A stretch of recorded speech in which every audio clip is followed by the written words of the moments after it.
Hello again, beer fans. We're here today with a beer that's getting a lot of attention. It can barely be kept in stock in certain places, and that's the Hopslam Ale. And it's impressive it can barely be kept in stock because it's selling where I'm at for $20 a 6-pack, or about $4 a bottle. And so this is extremely high-priced beer for, This is by Bell's, a great brewery. They're known for, as you can see in the picture, they are known for the Bell's Two Hearted, which is one of the great IPAs out there. My absolute favorites. And so, let's see what we got here. I've drank a couple of these, so I know what they kind of taste like. The head's going to go real fast. That's what I've kind of gotten used to. Move that into the center of your view. Is that the head really does kind of explode up. Let's kind of see what it does.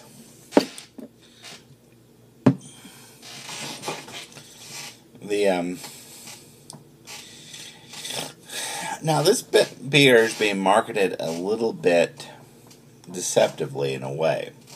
Now it's 10% ABV, and for a beer that's 10% ABV, it's really delicious. But it's marketed as kind of as more bitter. You can see it's being marketed for, its hop content, and it's about 70 IBUs, which is very bitter, but it's not among the more bitter beers that you're going to find out there. For instance, like Lagunitas with their Hop Stupid Ale is well over 100. If you really want to, get a really, really bitter beer, or really hoppy beer, that's much hoppier than this. And at 10%. And 300 calories, by the way. There's actually a lot of other flavors going on here, that other than hops, that are expressing itself. And so while it's being marketed as a beer for hopheads, it's really a balanced beer. And that's what's interesting about it, that it kind of goes with my thesis that, well, as I've said before, beer should have an explosive flavor, whereas whiskey should have more of a subtle flavor. This is a beer that has some other flavors expressing itself, and so it goes against the trend of beers just being more and more bitter, more and more hoppy, while marketing itself as part of that trend. The predominant flavors are orange and honey a little bit there.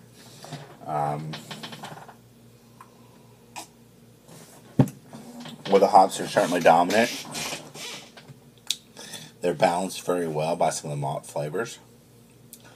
And for a beer that's 10% and a heavy ABV like this, it's surprisingly drinkable. You can see I'm taking pretty big drinks. And that's because it's just an extraordinarily well-balanced beer.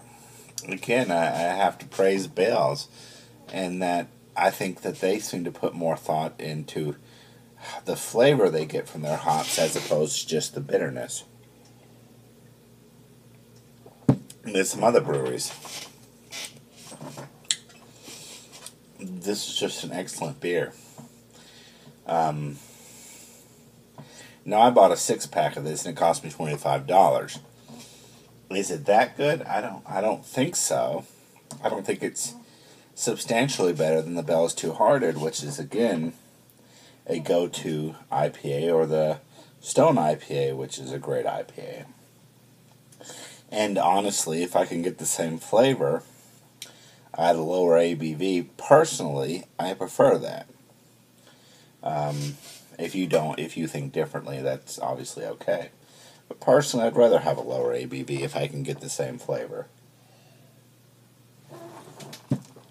And so, having experienced this, I may never get it again.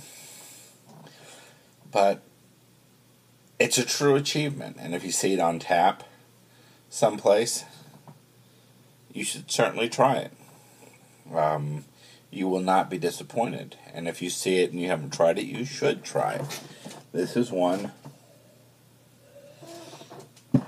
It's 100 points on Rate Beer for a reason, and the reason isn't just that it's very hoppy. This is a great beer. And from a great brewery that I think is really coming into its own at this point. And maybe moving into that kind of top 5 category with Stone and Deschutes and a few others that I'd have to think of which ones I would put up there with Stone and Deschutes. I would love to review some Deschutes. Unfortunately, out where I'm at in Florida,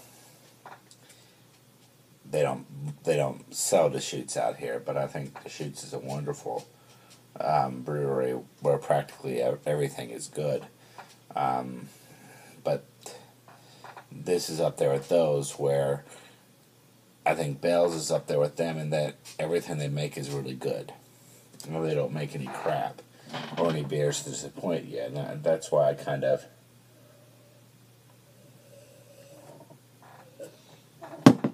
bump a few other ones, say Dogfish Head, beneath those, because Dogfish Head makes some beers that aren't that good. Interesting, but not that good. And so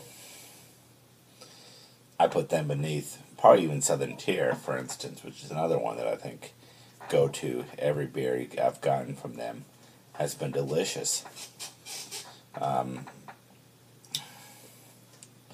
Anyway, again, highly recommended. You saw that didn't take me that long to drink that thing.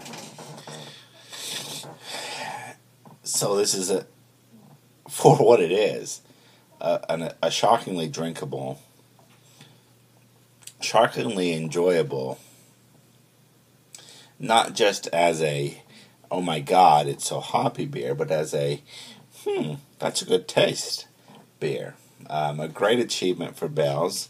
Maybe not one that you need to buy regularly, but one that I think you need to try.